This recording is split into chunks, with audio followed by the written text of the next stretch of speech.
বাংলাদেশ সহ বিশ্বের ৭৫টি দেশের আবেদনকারীদের জন্য যুক্তরাষ্ট্র অভিবাসী ভিসা কার্যক্রম স্থগিত করেছে।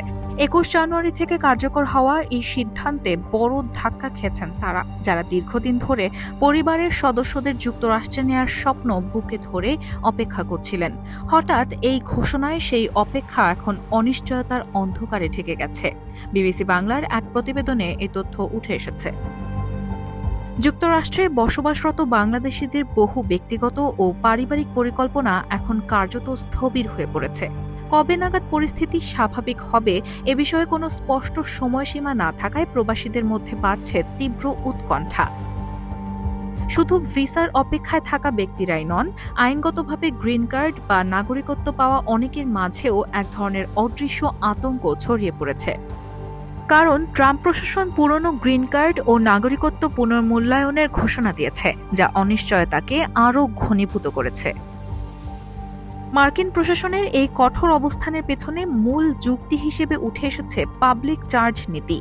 তাদের দাবি, অনেক অভিবাসী যুক্তরাষ্ট্রে প্রবেশের পর কর্মজীবনে যুক্ত না হয়ে সরকারি সহায়তা ও জনকল্যাণমূলক সুবিধার ওপর নির্ভরশীল হয়ে পড়েন, যা শেষ পর্যন্ত মার্কিন অর্থনীতির উপর বাড়তি চাপ সৃষ্টি করে। তথ্য বলছে, বাংলাদেশিদের একটি বড় অংশ এই ধরনের সুবিধা গ্রহণ করে। এখন থেকে যারা নতুন করে আসতে চাইবেন, তাদের আর্থিক সামর্থ্যের বিষয়টি অত্যন্ত কড়াভাবে যাচাই করা হবে। যারা আগে স্পন্সর করে আত্মীয়-স্বজনদের এনেছেন এবং তারা যদি সরকারি সুবিধা ভোগ করে থাকেন, সেই দায়ভার এখন স্পন্সরের ওপর আসার সম্ভাবনা রয়েছে। পর্যাপ্ত আয় না থাকলে বা সরকারি সহায়তার ওপর নির্ভরশীল হওয়ার ঝুঁকি থাকলে এখন আর ভিসা পাওয়া সম্ভব হবে না। যুক্তরাষ্ট্রে পড়াশোনার সুবাদে স্থায়ী হওয়ার স্বপ্ন দেখছেন এমন শিক্ষার্থীদের জন্য পরিস্থিতি দিন দিন আরও কঠিন ও কণ্টকাকীর্ণ হয়ে উঠছে। পড়াশোনা শেষে চাকরি খোঁজার জন্য যে নির্দিষ্ট সময়ের সুযোগ আগে তুলনামূলক সহজ ছিল, সেটি পাওয়ার প্রক্রিয়া এখন আরও জটিল ও অনিশ্চিত হয়ে পড়বে।